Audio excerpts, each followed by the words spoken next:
Hello. It's a pleasure to be here again. My channel is Christian Landaeta Torres with an amazing guest, to me at least, because I, we spoke the last time back in 1994, must have been, when I was working as the artistic and music director of Futuro FM on the 89 point, and on 88.9 back in those days. And it was a strange and special occasion to be able to support and show people Flamma Flamma, which is the word that has put us together in this connection today. So welcome, sir. I must say, Nicolas Lenz Nuremberg, is that right? Nicholas Belgian Lenz. composer Nicholas of, Lenz is fine. Yeah. okay, Nicolas Lenz, composer of from Belgium, composer of contemporary music, and particularly known for his operas. And you were born in Ypres. I'm not sure about that, the pronunciation, I mean, and it's a very special location in Belgium and has particular relationship with what launched one of your works with Nick Cave. It's a tragic war location. You have also, as far as I know, written some film scores like Cruel Horizon back in the late 80s, and then 94 was Flamma Flamma.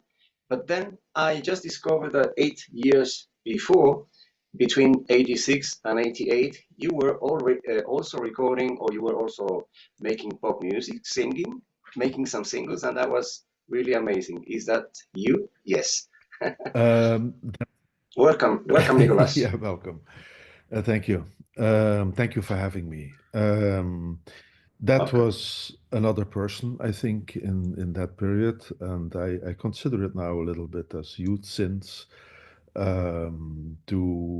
I learned a lot from that period, and it's true. I was born in a very classical family. My mother was a classical piano player in Ypres or Mhm. Ypres, which is a war town, and now a peace town because it was the First World War were a lot of battlefields around Ypres. And as a child, I was seeing all these American and British cemeteries all the time, and which are very clean, and because they're still the British government is still cutting the grass like very short, and they have their people for that. And sometimes I was going there to sit all by myself when I was even 8, 9, or 10 years old, and I looked at these graves of very young soldiers, sometimes 17, 18 years old. And then it made me depressed, but also it gave me a sort of courage to realize how happy we are to live in a world, or in at least in a country where there's no war at the moment. And so in that time, indeed, I wrote. It was based on these memories that I was sitting at these cemeteries, sometimes for many hours, just alone, at a very young age, and that my friends who knew that I was going there the Wednesday afternoons when I was not checked at home. My dad was working in a bank. My mother was giving concerts, and um, I had the freedom to do whatever I wanted. So mostly the Wednesday afternoons I went to sit there, and this work.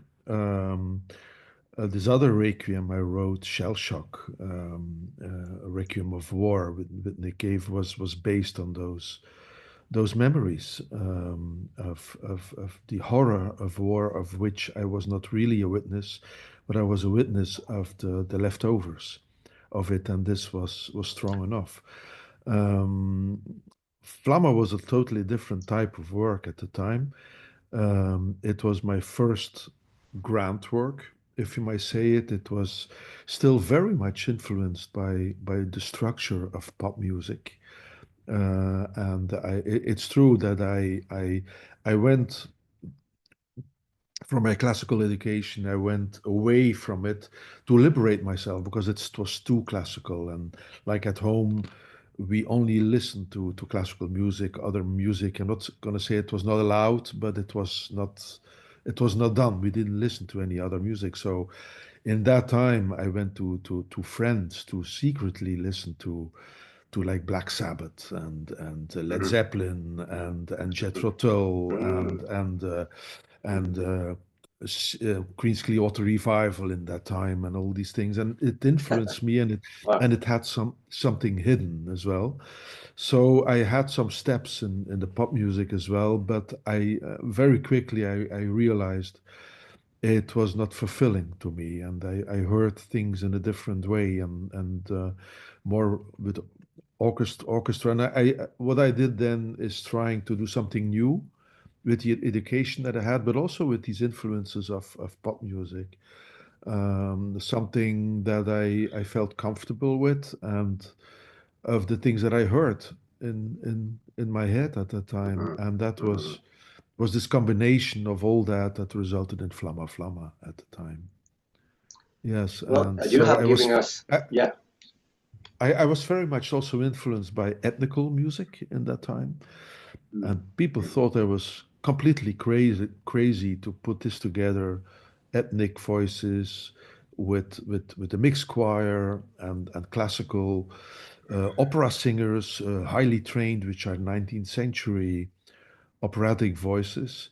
And they said, if you will sell 500 copies, you should be very lucky. And so I invested all myself in this production, and I had an American sponsor at the end, but mostly I did everything myself. And then all of a sudden, the record companies were there, and it was released first in Germany, and it went very fast, and then the States, and all of a sudden there was like 140,000 copies were sold, and then of course everything changes because then you get possibilities to do um, whatever you want on creative level because there's a certain when you when you sell there seems to be a certain trust of the business, Exactly. and it's unfortunate that's the only reason, but it's a fundamental reason of the business that when you sell then they trust you and otherwise they don't. Yeah. Well, in fact, I was going to say, Nicolas, that through this very interesting introduction you've given us, I there are some several questions that I was going to ask. One of them is, uh, luckily, I mean, you don't have any relatives involved in this terrible war, do you? Uh, And this Grandparents, great grandparents. in this First World War, you mean? Well, I had my grandfathers who Yeah. fought in that Uh-huh. war, both of them, Oh. and one was hit in his chest, and he was brought over to the south of France. He had a good time there. He was in Saint-Tropez, so in Nice, and so Mm. he said it was a good time because he had most of the war. He was in the south of France.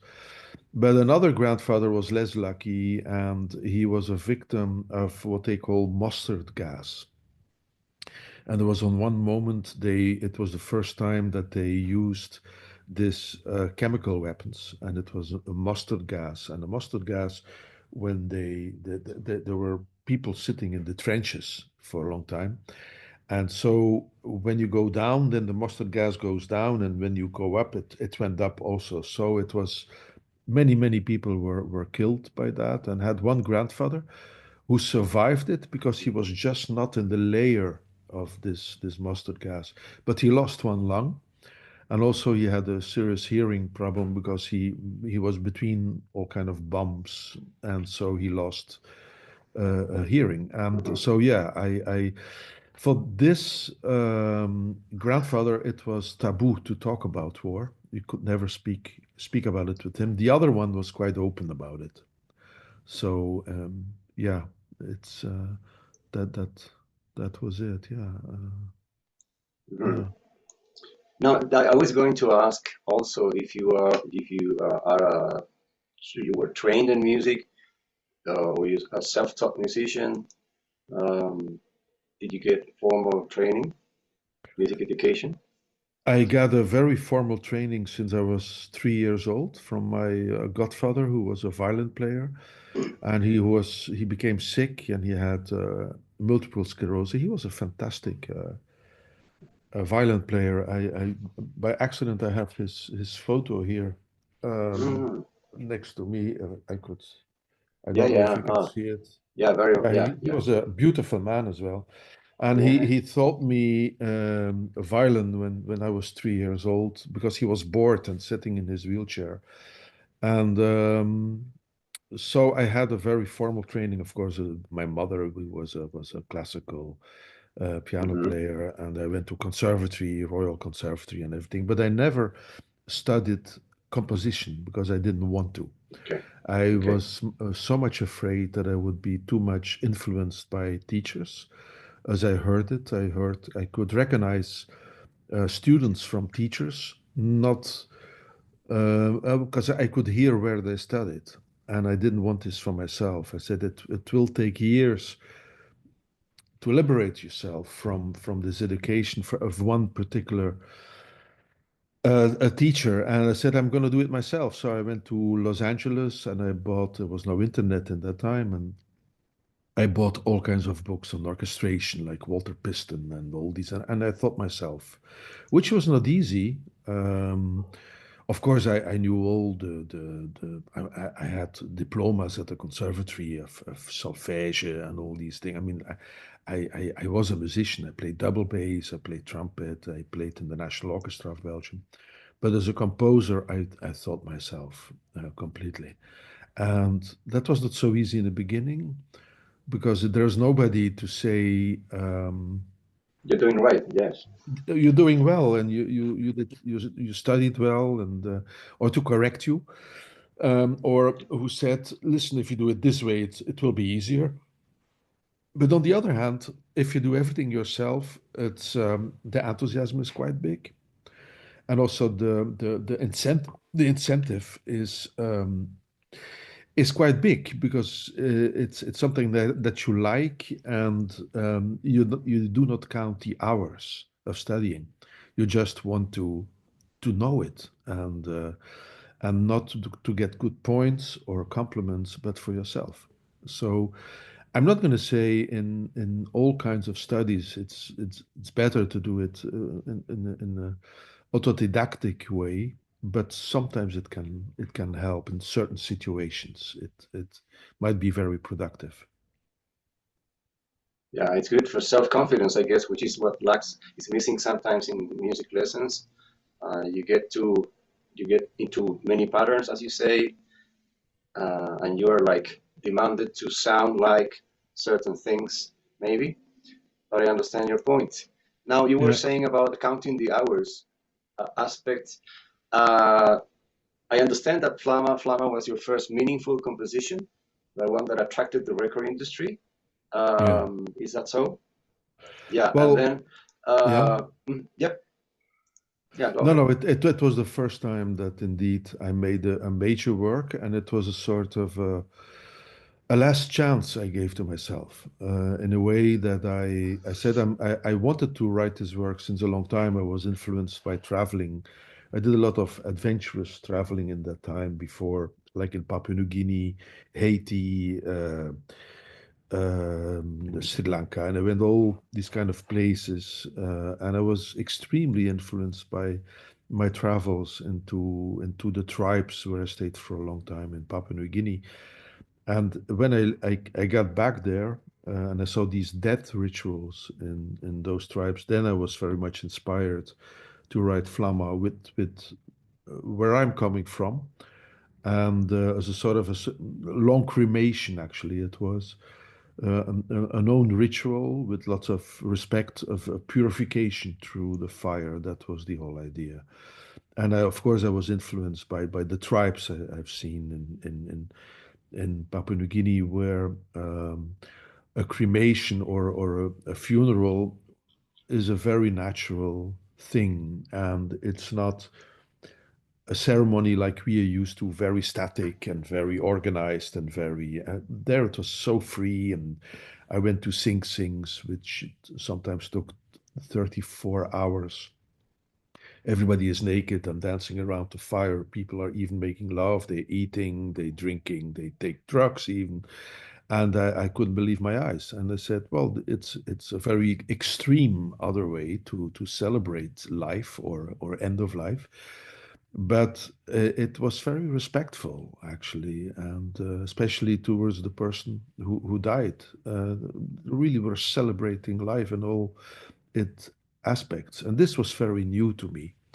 Who Belgium and north of Belgium and Flanders, where you come from, a very traditional Christian, Catholic raised education and school and everything. So it was an eye opener, totally. And I think this was the strongest motivation to write Flamma Flamma, the Fire Requiem, so many years ago. And also to mix my creativity in my education of classical music and contemporary music in this pop structure, and many things for the first time came together. This love at the time for ethnic music, also to work with natural voices, at the same time with highly trained voices. This all came together, and I said I'm going to give myself a chance to put this together. And I said, if it's not working, it means I'm not good enough, or somebody else should do it. But the ideas were good. This I knew. And then, yeah, all of a sudden this came out, and it was like a rocket. It went everywhere. It was performed in the States and Australia for 30,000 people, and it went, yeah, it went well with that work. So there must be something, that it was the right timing to do such a thing, because there are so many factors why something is working, and sometimes not. Sometimes the work is really also good, but the timing is not right. There's so many parameters that you need to make a work successful, and a part of that is also luck, especially of the timing. I think all these parameters were in the right direction. And I was just saying, Nicolas, that there's something very unique about Flamma Flamma, which is, I mean, I don't think we could count on many other works, music works like this, with this combination of ethnic music, pop, operatic, lyrical influences. So I maybe could say that this is what made people, raise their eyebrows and yeah, and possibly made the record company interested. And I was going to say, ask you, you've made deals with Sony, BMG, Universal, and lately with the Deutsche Grammophon, which is a great label, classical music label. How different can the strategies and policies of one company be from others in terms of supporting the artist, promoting you? And this is something that in some cases has failed in the story of many talented musicians and bands. Promotion hasn't been enough, interest hasn't been enough. So, how did you feel the move between one case and the other? Mm. Well, of course, we arrived in a very very different situation now in the music industry than 30 years ago. Now we have to Mhm. work with Deezers and Spotify's, and it's a very different world in the music industry. I'm working now with Intuition, which is a label from Schott Music, the publisher who signed at the time Flamma, and they now re-released Flamma, so the luxury edition on double vinyl. The cover has slightly changed. It's still a labyrinth based on the labyrinth of the Church of Chartres, which is a very mythical labyrinth. And we remastered it and we re-edited Flamma. So the order has changed. It's changed now. It starts with Deliciame, and then you have Subos Fucine, and then you have Flamma Flamma. So the order completely changed, and I said I'm going to do that because the other order already exists, and so let's do something new, extravagant for the 30 years of celebration. So this is different. There's also a mastering with a sort of equalization, which is completely up to date. Mastering was very good. It was done in Paris at the time, but yeah, we Yes. are 30 years later, so you need to update Yeah. the sounds. Um, w- the different in record companies was Sony Classical at the time was very daring. It was at the time a certain Günter Breest who came from Deutsche Grammophon and who was bought by Sony Classical.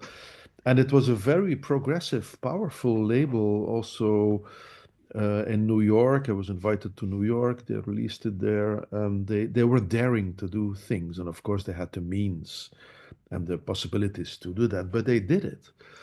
And then things changed, and the person who was working for Sony Classical at the time, he went to Bertelsmann, to BMG, and that was Stefan Pindel at the time. And I went with him to BMG, and then things changed. I mean, the record industry changed completely. I had my rights back on the work, I think, one moment. And there was still another label who just did some distribution, but then I decided to stop distribution. And until now, that Flamma has been re-released by Intuition, who is the label of the publisher. And I thought this is the right thing to do. And at the time, there was the big boss of Schott Music International. They are in Mainz in Germany, and that was Dr. Peter Hanse Strecker.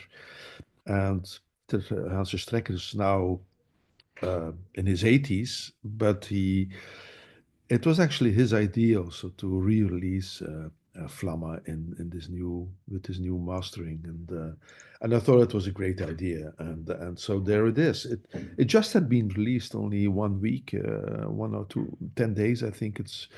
They still have to start a promotion, I think, and yeah. But the nice thing, it's I on was going to vinyl. ask you. Yeah, It's on yeah, vinyl, and we did also a special mastering for vinyl, like my album for Deutsche Grammophon, which was a second work with Nick Cave. I did L.I.T.A.N.I.E.S. This is also on yes. Spotify, which is very, very different. It was a sort of a COVID meditation work when I came back from Japan, and Nick was also in a very strange period of his life. And so then he called me and he said, let's do something, because his world tour was just canceled. And he said, shall we do something again? I'm home, he said, and I'm bored. I said, yeah, I'm just back from Asia. So and then we wrote a litanies that was released at Deutsche Grammophon and mostly was recorded very intimate, just at home here in this house. Because we couldn't rent a studio, we couldn't do anything. Um, so my works are very, very much, I have to say, related to my personal life. And I think for most artists, I can imagine it will be that way. But in my case, it's a little bit extreme how the works are related to myself, actually. Yeah. Yeah, well, you know what? You seem to be guessing my questions. It's amazing. I was going Mm. to say, after 30 years of its original release dates, if it was your desire or that of the record company to reissue Flamma Flamma, now you just answered that. And of course, it's a very meaningful work nowadays. And I was also going to ask you, what value do you see in the return of the vinyl record format being such a fragile one, and one that these days seems to be much more expensive to afford than the Oh, original yes. vinyl era, you know? Mm. Yeah. And there are so many young people going to the format. They find it strange, attractive, but it's a special music. The music we're talking about is not always easy to listen to on vinyl. Sometimes it requires very good mastering, as you said, and very good vinyl quality, etc., etc. Well, What's your view on that? my I was the first time confronted with this love for vinyl again when I was at home at Nick Cave's place Yeah. in Britain, and he had his it was years ago, and he had again his fantastic vinyl turntable, and I said, what vinyl? And he wanted then his album on vinyl. So I was wow, but I'm talking a long time ago, and so I was Mhm. intrigued by this.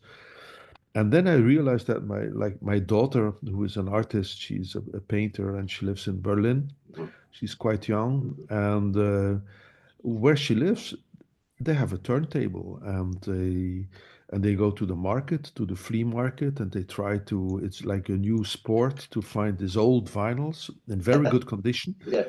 willing to pay a lot for it, and there's it's like they're proud they found something, and I thought it's gonna pass within a couple of months. It will take 6 7 months, but it's not true.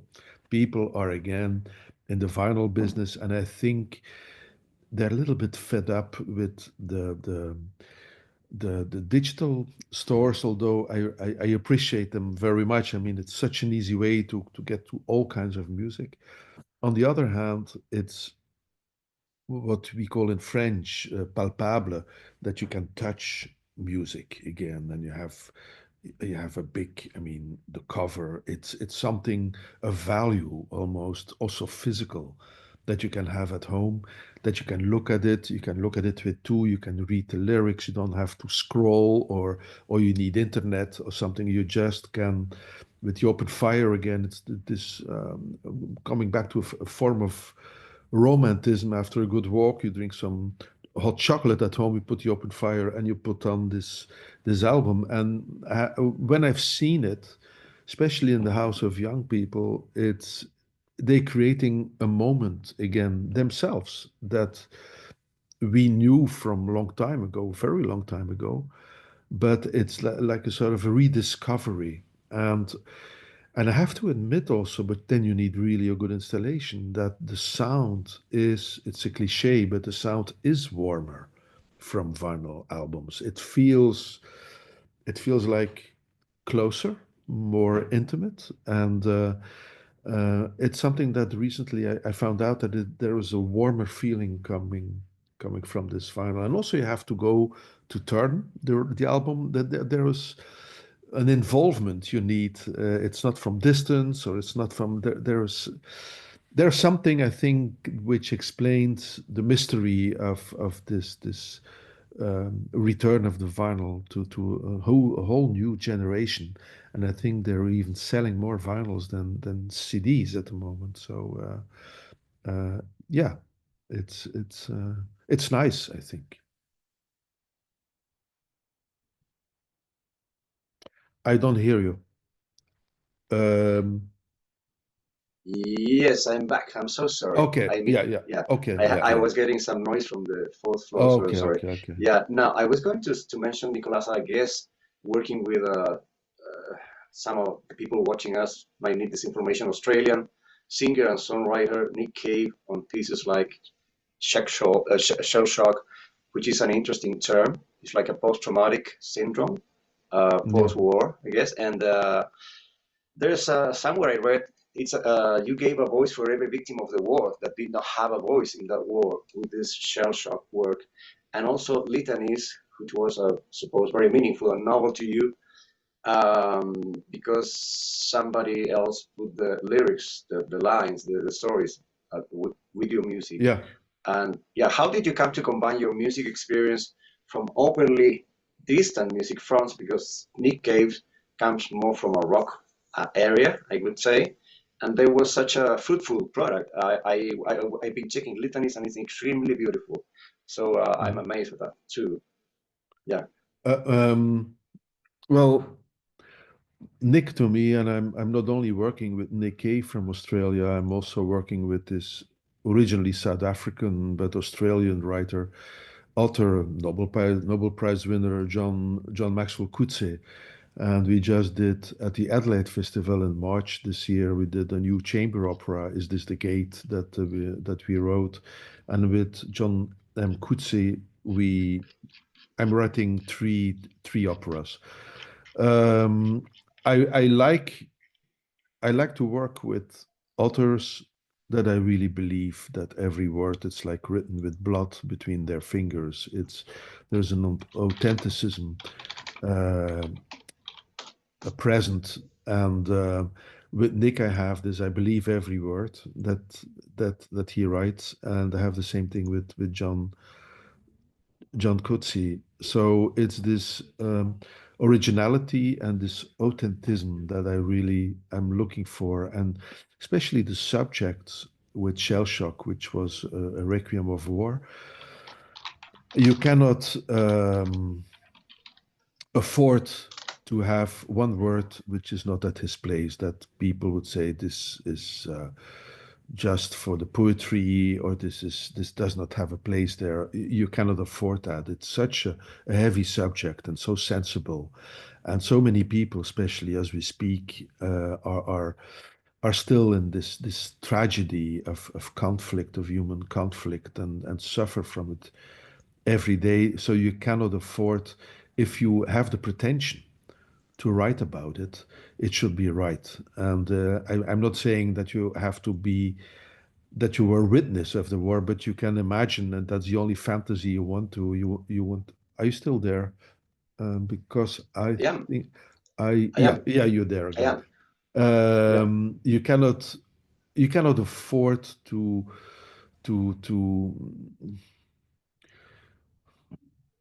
that to, with respect to the people who live through that every day as we speak, that you would write something which is not authentic about it. So what we did in Shell Shock, we did not have the pretension to say we know what war is, but we gave to, like, for instance, a mother or witnesses of that war, that they were having their say about it. They had their voice. We had them. They could say whatever they wanted to say about it. A mother who lost her son, and she said, "Fuck the flag, fuck God," very in the cave street Mhm. language. But this is what I really wanted, because that was the reason why it was not performed in the States, actually, because we had these words in it which are not allowed in an opera house in the States. But I knew when I was going to work with Nick that we should not have any limits in the language, because it's very authentic, and if somebody is really angry, well, that we know why this person is angry and why they're so emotionally touched. And so this is what we try to do. And litanies was a very different meditation, a work in COVID, in times where things were very silent, and it was a sort of inner reflection in a way. I think. Um, but working with Nick and John is actually amazing, because both of them are so valuable. They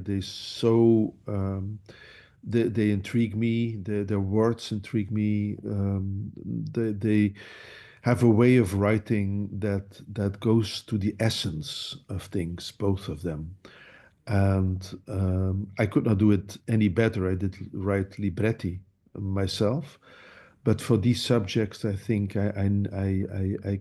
I could not afford myself to be too close to the subject, because I still had to write the music, which is already a very emotional process in with both titles. So I did not want to write also the lyrics and the libretti of those works, in order to be able to take some distance to write the music for it. So I assume, Nicolas, that it must be in some way quite energy consuming, the process of writing music, but in a positive way. I'm not a musician myself, so I cannot imagine, but it must be Mhm. something really strong, as you were just saying. Uh, how much you have to isolate yourself mentally and in every sense, without being harmed or without being distracted. So it must be an interesting, a special process, huh? Yeah, I can, nowadays I can write wherever I want. If you put me in the cellar or in prison, I will still be able to write. It's like something, it's like a sickness. It's there in my head, in my mind, and it has to get out of my body one way or another. But of course, I do. They invite me nowadays often for residencies. I did a residency in Chiang Mai. I went 6 months to the Accademia Belgica in Rome, and of course, this is quite nice to sometimes to go to isolate yourself to another place, that you can totally concentrate on the project you want to do. I'm never influenced, though, by the place itself at the moment when I'm writing. It comes later when I'm not at the place anymore. Then I get um, influences of the place where I stayed before. Um, so far, I never did a residence in Chile, but when I would do that, I will let you know. I've never been to your wonderful country, which looks very intriguing on the map. I mean, they have the longest border of the sea in the world, I think, as a country. Yeah, So must be a lot of very good fish there, I suppose. And so yeah, there is, yeah, yeah. and So lots of, and please go ahead. it shakes. No, I was going to say every now and then it shakes noticeably. Yeah, Yes, you know, yes. This we this I yeah, this I read. It shakes. Yeah, this is uh-huh, true. yeah, uh-huh. Yeah. Now, yes, I was No, going to no. say, yeah, go ahead. Please. I'm listening. I was, yeah, okay. I was going to mention about a universal concern most of us must deal with. How do you deal with time passing by, and how much wiser, or how more experimented is it proving to be to you? I imagine you are willing to learn, still keep learning more and more all the time. How do you see this? Because it's a mental process as well, accepting that time goes by. And you were saying Flamma Flamma happened like 30 years ago, and now it sounds and feels different from what you felt originally when you first thought of it. So how does time passing by feel to you, if you Well, understand the what question? Yes, keeps sir, me you should take. alive? What keeps me alive is this curiousness, always to be curious. What's the next day? What's happening? I follow a lot international politics. I'm reading a lot. I just wrote a book myself now, so I'm Yeah, looking at other possibilities also for creativity, and I work a lot with all kinds of people, young people, people of my age, older people. So I'm traveling still. I'm traveling a lot, doing lots of residencies. And I have two new operas who are ready, who were written during COVID and have not been produced. So I'm working on that. I'm just all the time busy and time passes by, but maybe I don't realize it. And I think I will, until my last day, I might continue to write because it's what I'm doing. It's like it's what keeps me going. I like to live actually. I have to say I like to cook. I like to meet people, but it's always a question of finding a balance in your daily life, not think too much about next year or the next weeks, but just to be every day to try to be in a sort of balance. And of course, you need a sort of an economical stability to be able to do that. That's the first thing. And for some people, this is not always easy because I come from a time, I think, where making music and making this career was, I still had the privilege to do that. And I see many people who are having maybe the same talent or, but it did not become easier. Sometimes we think it did with all the tools that we have, tools to make make music to you can produce it yourself, you can produce it, you can put it on digital stores, but I don't think that makes it easier because the only thing you have to, if you want to do what I did all my life, I guess, is to try to make something original, to speak with a voice that appeals because nobody else did it before you. And this is at the end of the day, to me, what art is that you make something that has not been told before, or you make it in a way that is new, that is appealing one way or another. And I think this is why Shell Shock and Litanies, for instance, who are extremely different, but the tone is right because of what you want to say and the subject, everything fits. I think this authenticity, if I may say, this is what the dramaturgy of every piece should be real and original. And this is my to me, this is the most important. If you read a book or you see a painting or you see a film or an opera or a symphonic piece, the dramaturgical um, feeling must be right. The dramaturgy of the music, of the lyrics, of the staging. This is to me the most important. What are your characters saying? Is it right? Does it feel right? Is it authentic? Would you think no, it's not true or not? And then sometimes I did throw away already pieces because and I put a lot of time in it, but I said at the end of the day, it's not completely what the quality is not really what I wanted for this piece. And so you should not be ashamed to say, well, it didn't work out, I throw it away, or I rework it later on, or it's not.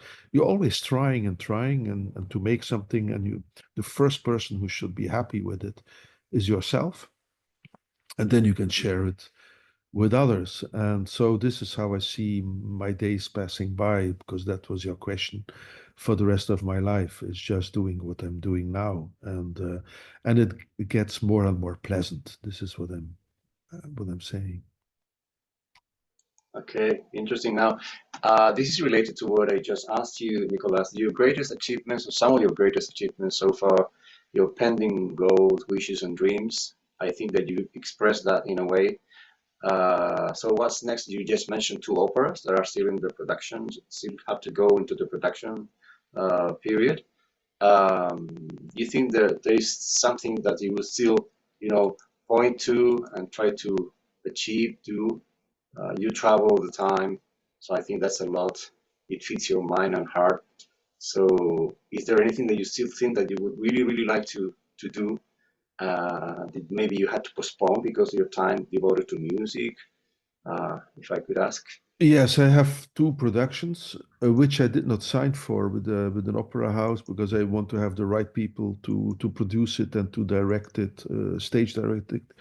And it's an opera that I wrote when I was 19 years old as a teenager, and it's called Eros, Europe, Eros Europa and the Intersex Human. And I wrote that when I was in the States a short time when I was 19 years old, and I had some notes, and I found them back after so many years when I was moving, and I found them back in old boxes.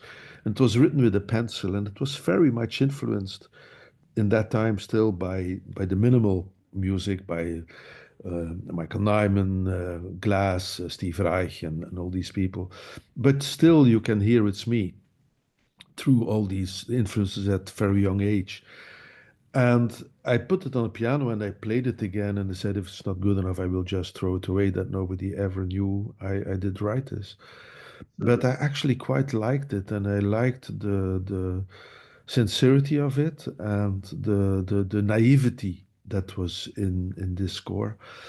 So I finished it, and now it's an opera of 2 hours and a half. And normally the Royal here, La was going to produce it, but then with the COVID, everything was now the direction is changing. So this opera is completely finished, and I did the libretto myself of that one. And another opera is Costello in Limbo with John M. Coetzee that I completely finished based on the book Elizabeth Costello of John Maxwell Coetzee. And this is an opera that I really like to see produced, and I'm going to talk to people in the next weeks and months for the production of that opera. Then there is a third opera with John M. Coetzee I'm doing. It will be on Dostoevsky, based on the life of a part of the life of Fyodor Dostoevsky, and it plays in Russia. Quite a heavy subject, so I will need some time to write this. I'm talking about really staged opera, full opera, fledged opera productions.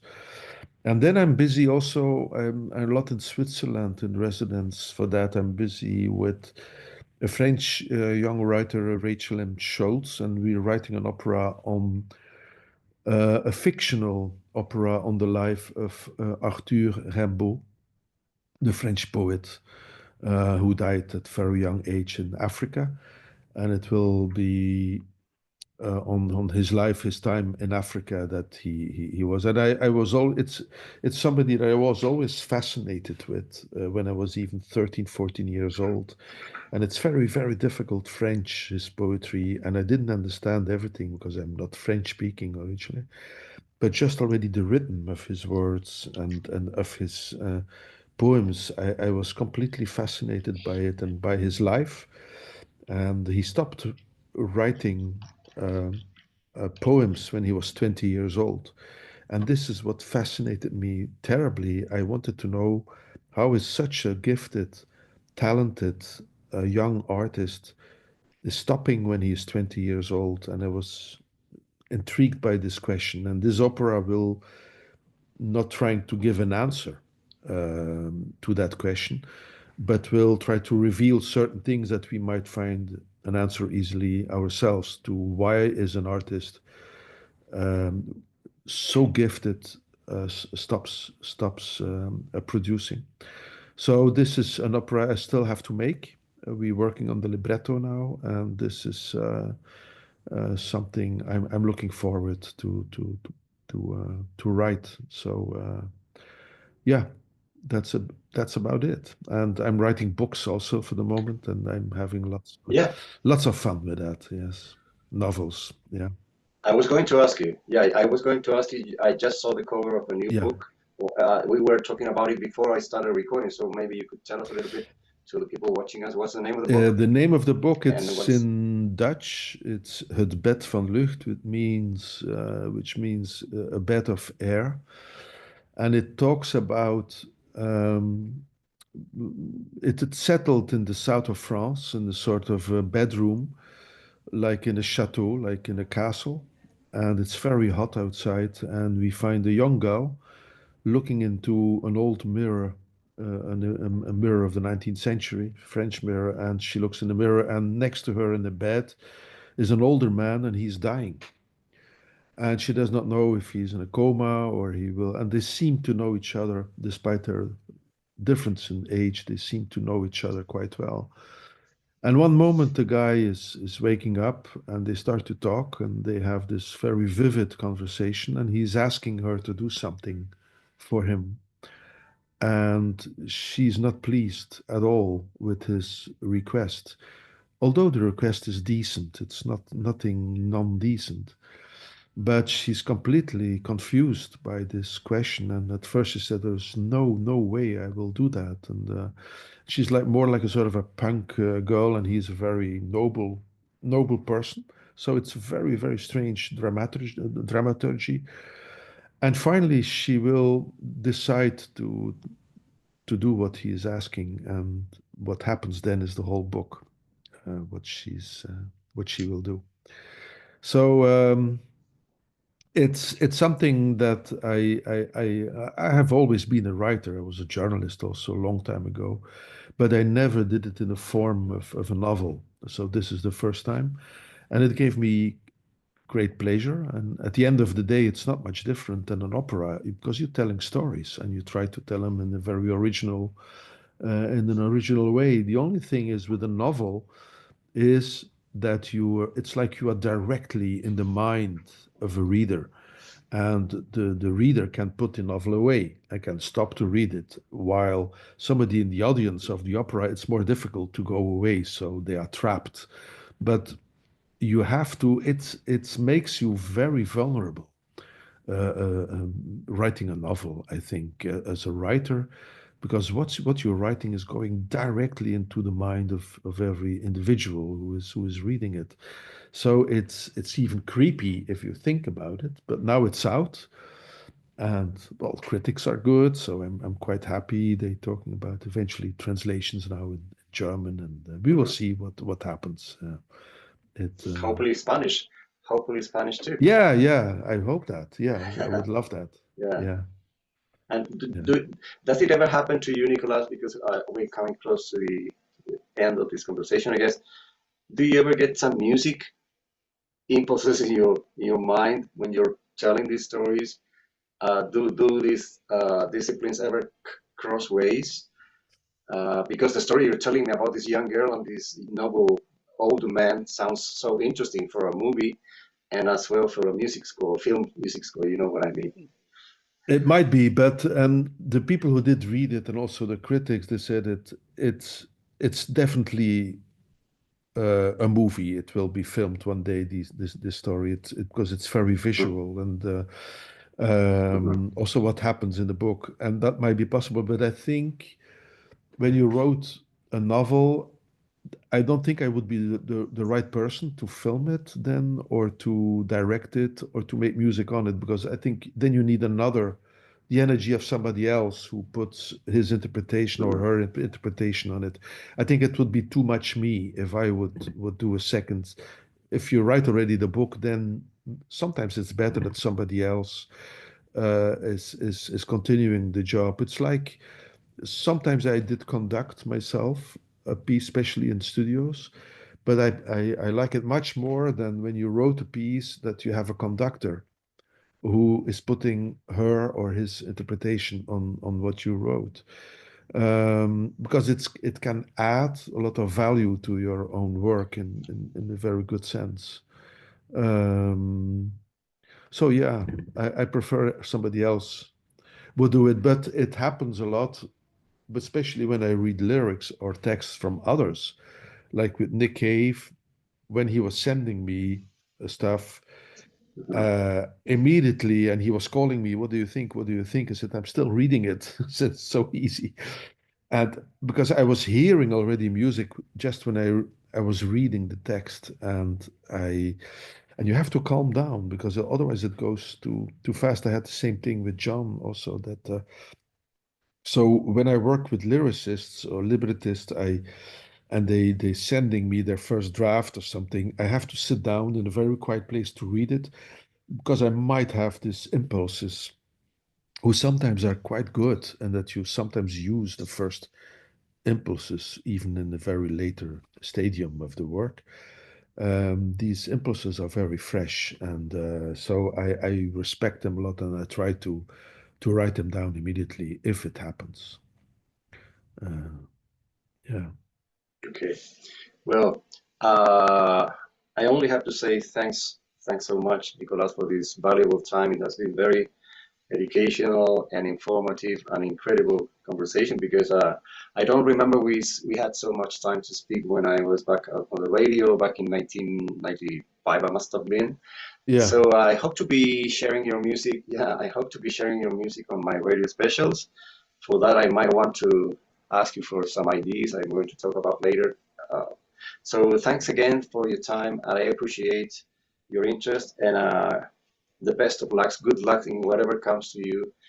Keep living happily with your music and your writing. And I really do hope to one day read the book about this very interesting Okay. story and maybe other books. So yeah, thanks a Okay. lot, I Nicolas. It's thank been you very an much. honor, really. Yeah, thank you very much. Yeah, take good care of yourself.